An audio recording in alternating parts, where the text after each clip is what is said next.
is good, everybody?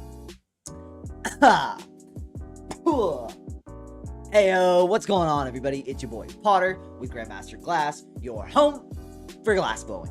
Thanks for tuning back into the channel. It's Friday. You know what that means. Weekly glass recap.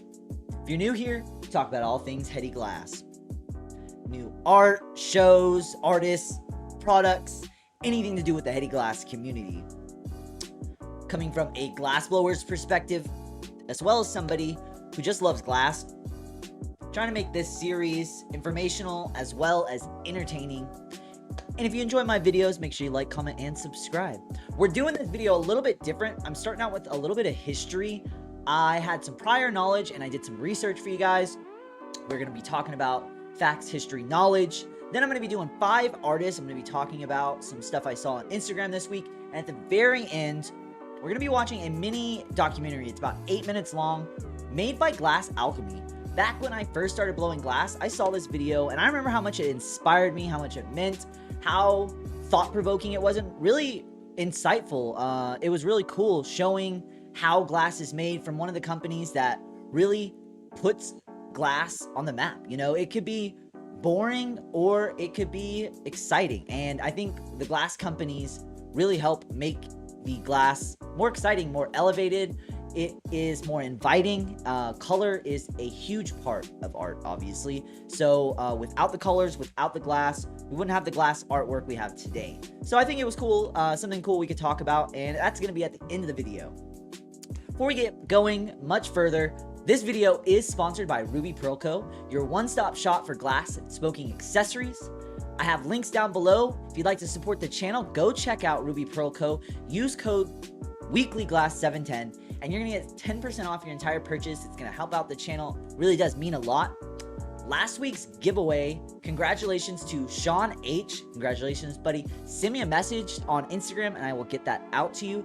This week's giveaway, we are giving away 1 ruby pleasure pillar and then 2 sapphire pearls. So just comment down below. This week, like, comment, and subscribe, definitely. But this week's comment, I want you guys to tell me what you think the definition of heady is. To you, what is heady? Like, if somebody is heady or a piece is heady, what do you consider heady glass?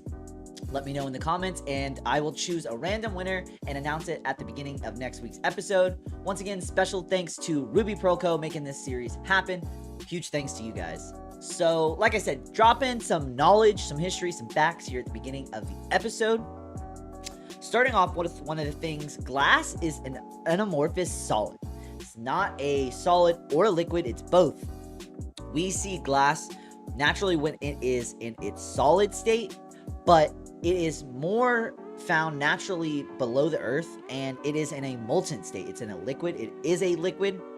We just rarely get to see it. That's why glass blowing is amazing. One of the reasons, one of the many reasons to me, because it's an anamorphous. It's just wild to think about. One of the other things, just historically speaking, glass in general, there's several kinds of glass. There's soft glass, borosilicate glass, glass fusing, just all kinds of glass. But the first historical records of glass blowing are found in Mesopotamia around anywhere from 2500 BC and all the way to 1500 BC. So they're not exactly sure kind of when the first glass blowing took place. One of the more heady things, the Chinese were the first to use water pipes in 400 BC. So that's just super heady AF, super cool. Borosilicate was invented in the 1800s. There was a German scientist, Otto Scotch, and he developed borosilicate glass for scientific, kind of like industrial uses, laboratories, all kinds of things like that. So you can thank him for creating borosilicate glass. Something I found interesting, in 2003, Operation Pipe Dreams happened. If you know what that is, I might make a video on it someday. Go check it out, look it up if you don't know what it is. But when that operation went down, they valued in 2003 the glass market at over $1 billion. And to me, that's crazy, almost 20 years ago. So I couldn't imagine what the valuation is on the glass market today. So that's super cool. And more on the history side, If you don't know who Bob Snodgrass is, I just thought I'd drop a little bit of knowledge for anybody who doesn't know. He is kind of the pioneer of borosilicate glass here in America. In the late 80s, he was a glass blower making pipes, and he started following the Grateful Dead and started teaching a lot of people how to blow glass while he was in his van traveling. The way I heard the story one time was Bob Snodgrass taught 22 glass blowers how to make pipes and all of that. Then those 22 guys taught 220. Those 220 taught 2,200. And then those 2,200 taught 22,000. And it just continued to grow and grow, whether that is the exact number or if that's exactly true. But yeah, so if you don't know, Bob Snodgrass, most people know, but if you're new in the heady glass community, it's something that is super valuable to know and information. So yeah, go check him out, Bob Snodgrass. And the last thing is, like I said, what is a heady? And that is the giveaway question. So like I said, what makes something heady to you? What is the definition of heady? I'm interested to see, kind of get a community discussion down in the comments. Let me know. And now we are going to swap over to the review side, kind of doing the artists that I choose throughout the week. And I've got a really cool one I'm really excited for. So let's swap over the video format and let's get going. First up this week, we are looking at Firefly Glass collabed up with Kevin Murray. Big Heaters, talked about them on my show before, but here, something about the collab with the white-faced gorilla against the pattern work Kevin Murray stuff just hits so hard. Something about it, it's just, I don't see too many kind of pattern worked gorillas like that, so I enjoyed seeing that collab along with the Third Eye Third Eye Opal smacked in the center. Just smacking. Teeth so sharp. Everything so symmetrical and well crafted. 10 out of 10 for me. Go check them out. Firefly Glass and Kevin Murray. Looking at Glass by Bing here. Also following up with a Third Eye Opal. Similar theme. Didn't notice that at first, but here he is a glass carver, a glass blower and carver. This is a very popular kind of color and style right now. It's easily, you can take a Dremel and sketch over the glass. Crazy talented, crazy, you know, precision, kind of like to be able to Dremel like that and work the glass and have a forethought to think about how you want the glass to look and then carve it afterwards. Interesting technique. I enjoy seeing that. The bail, the way it's kind of like off center so it hangs. Very nice in the purple inside of there, the implosion. Killing it, Glass by Bing. Okay, so here, something about this sculpture. How cute, funny, you know, the ability to make glass have that movement, that feel. This is Jocelot Glass. Jocelyn is her name, so Jocelot is her glass tag. And yeah, it almost reminds me if you've ever seen the movie Fantasia. So cool with the mushroom heads. Doesn't, you know, and being able to put these in different positions, it's not an easy task being able to connect these mushroom heads, get everything precise, get the arms lined up. Someone who is new to me, killing the figure game here, and almost not quite abstract, but just very suggestive to wherever your mind kind of takes you. It's thought-provoking, kind of the emotions and where the glass takes you, hitting that artistic feel. 10 out of 10. Great job, Jocelyn Glass. If you don't know, now you know. New to me, hopefully new to you. Looking at this piece here, this is a collab between Duran Glass and Peter Boyle. So I know who Peter Boyle is, but Duran Glass is new to me. And this pint glass is like a, almost like, it feels like a quilt. Just that worked pattern, thick bottom, the way it fits in the hand, perfectly shaped. And the way it gets gradient as it gets to the top, and it's just kind of like the rainbow. And then it goes into the more patterned work down below. Kind of see the punty mark down at the bottom. Great work, great collab between the two. And it really stood out to me. Like I said, it kind of reminded me of like, you know, maybe South American, almost quilted work. Really cool. I like it a lot. And like I said, new to me, Duran Glass. So last post right here. So this is the one that I sat and looked at this for a good minute. What a cool idea. Paco was here, somebody I've been following for a while. This is a Klein lock, a Klein Sherlock. The way the smoke enters, goes up the two uptakes and down into the Sherlock.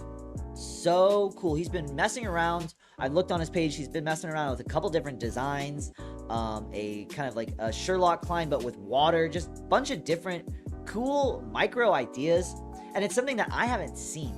So, like, fantastic. It just really piqued my interest that nobody else had thought of this. The kicked out carb as well, because it's you got the 2 Klein arms. So, you know, he's put a lot of research and development into this, trying out different designs. The bent little arm on the Sherlock. Great work coming out from Paco is here, crushing it. He is a awesome guy in the glass community. I've been following him for probably 3 or 4 years at this point. So if you don't know who he is, go check him out. But this design, definitely pushing it, elevating it, changing the game, making people kind of think outside the box. It's one of those things that you don't see. So now you know. And so that is going to be wrapping up this little segment. And now we're going to flip over to YouTube, kick back, load a fat one, and let's watch this little documentary on glass alchemy. As well, if anybody wants to watch the glass alchemy documentary without my commentary and pausing the video, I will leave a link to that video in the description. But let's get right into it. And got yourself loaded, packed, kick back. Like I said, it's cinematic, it's enjoyable, and it's informational. So let's get it.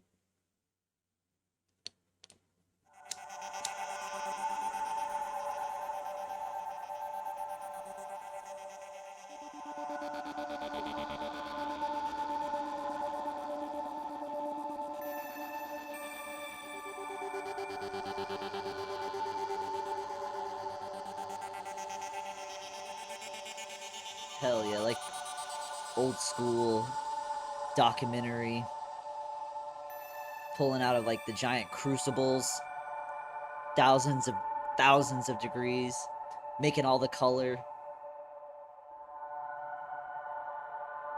the music, the vibes, setting it right. Glass alchemy is at the forefront of the borosilicate glass movement and has pioneered high-quality colored glass since opening their doors in 2000. Even after years of operating, the expectations for the future remain high. The possibilities are endless as So we that branch is out one into of the different owners, products and creators. different possibilities. I think it's a family, like the husband and wife, and then like the kids have like helped and taken over. I think they're gonna talk about it. I haven't rewatched this video since I first saw it years and years ago. I just saw it and knew we needed to talk about it.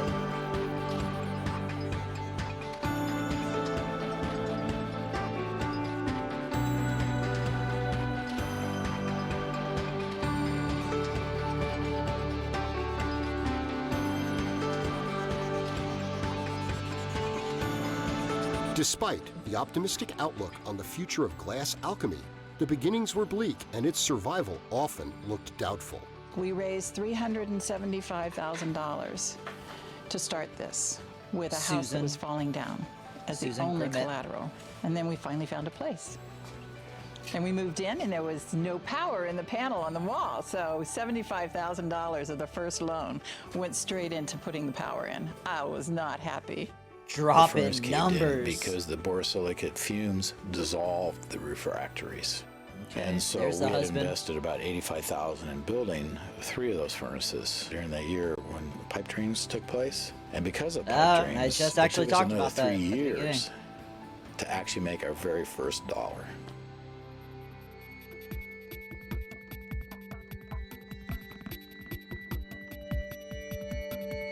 So like they've put in the time and effort, and this is kind of like one of the things the documentary is talking about. Like they've blood, sweat, and tears to get this company going and to help the glass movement. Like they said, like the glass borosilicate pipe movement, and you could not have a pipe movement without glass or the glass companies. So yeah, they're hitting it hard.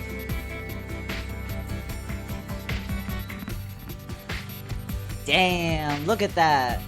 That was a huge rod. Hey, that kind of looks like they did it.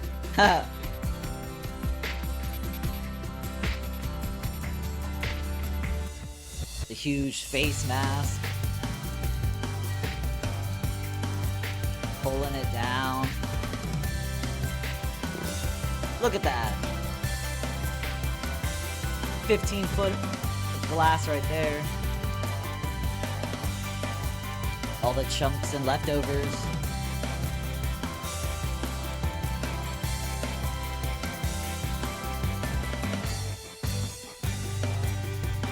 Despite an uphill financial battle, the Grimmets were driven by their main motivation.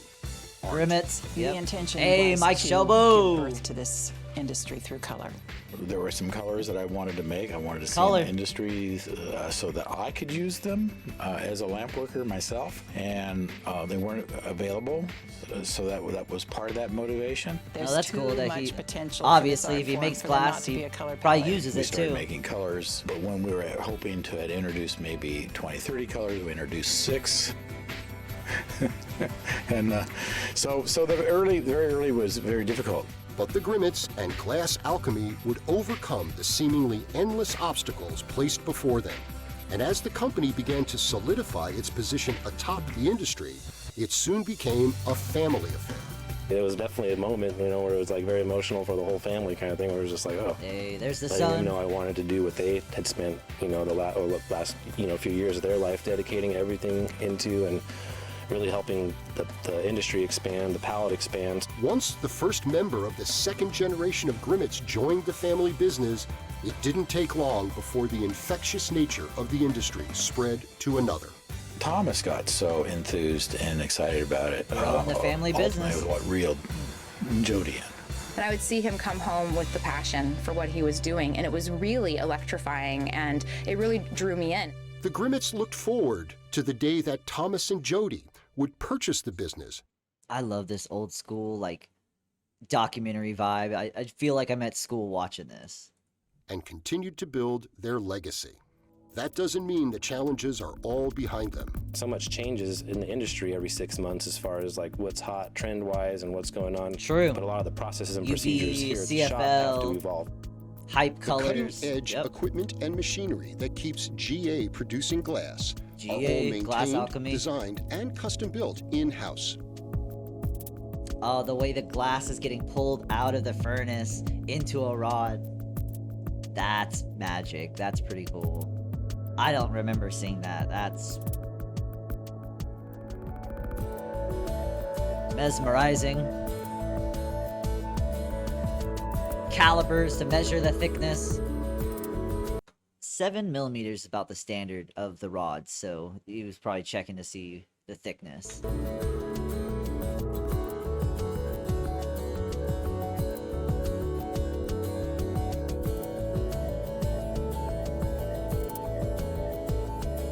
The little nipper, I like that.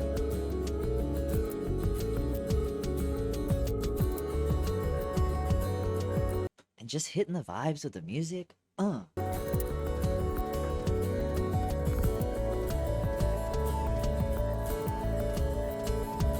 So much heat. It's just In this those tunnels sucking ever-evolving it industry, out. the Grimmets can take solace in one very important constant: themselves. GA wouldn't be what it is right now if it wasn't for the 4 different family members all having their work styles. If you picture a Hard car work. kind of going uphill, at some point it runs out of gas. Whoa, And those are having a the bunch of kids here relays for the is kilns. it's like Whoa. putting gas back in my tank. They bring me a lot of energy. The most important thing for Jody and Thomas to know from me is that I believe in them. And I'm very pleased that they're taking over the company. Look at her. It is kind of You nice guys rock. in the sense that, there's not a lot of parents who can say that. And there's a lot of parents out there who have companies. They want their kids to take over and they won't have anything to do with it. And they're good companies. And I can sit there and grin. And then everybody says, you did something right. Well, the two of them know that their mother did most of it right. But I did some. We've worked really Good on hard you. to make sure that this is ongoing. When I'm gone or when Susan's gone, Glass Alchemy is still here. It's definitely a permanent business. They're brilliant, they won't fail. And they'll carry the artist to the next level. I have no doubt. The only thing permanent here is, in fact, change. All the time. Evolution. It's changing. Never stop evolving.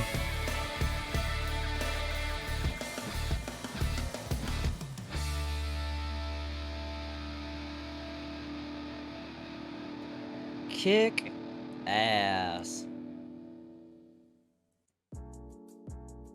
That is what I am talking about. That is what I want to show you guys each week on this weekly glass recap. Just bring you in to the feeling of the glass community. And these are real people. This is a company that is part of the pipe culture. They're a glass company that helps elevate, and to see their personal story, their family story, and to see how far they've come today. I'd like a follow-up, a recap, you know, to see where they're at and like what they're doing now. I know they're doing great things still as a company, but to see where they are, you know, as a family, this documentary. But it's just something cool that I wanted to talk about and show you guys. And we're going to continue to pivot the channel into different directions. It's all about positivity and the pipe culture and showing what the glass can do, the art within the glass and the community, because that's what makes it so special, is the community. There are a couple different glass companies I thought I'd want to mention just while we were seeing this. There's North Star Glass, Glass Alchemy, which was what we just watched. There is Aurora, there is Tag, Troutman Art Glass, and then there's Greasy Glass. There's a couple others. And so over time, as we continue on with the channel, we will talk about different things like that. And starting off the episodes with a little bit of information, knowledge, hitting it every week, I think is something positive that I'm going to continue to try to do with you guys. Let me know in the comments if you'd like that. Let me know what your definition of heady is to enter the giveaway. Let's switch over the camera. I do appreciate you guys joining me this week for this week's episode. Really putting a lot of effort, time, thought process into what I'm doing here for you guys. I want to be informational and entertaining. It's all about positivity. There is a lot of negativity in the world, but this channel is designed to raise awareness in positive terms. You know, not everything is cool, not everything is perfect, but here I want to shine a light in a positive manner. There's always room for constructive criticism. There is a lot of different ways to go about things, but here what we're going to do on the channel is talk about positive things and spread good vibes. So hopefully you've gotten something out of this video. You've grown a little bit, evolved, found out some new things. Hopefully you enjoyed that documentary segment. I'm going to try to find things like that each week. I don't know how often I'll have them, but I'm going to try to find them. So other than that, guys, the whole YouTube thing, comment for algorithm, comment if you want to enter the giveaway, like, comment, and subscribe. Talk about it, legalize it, but most importantly, never stop evolving.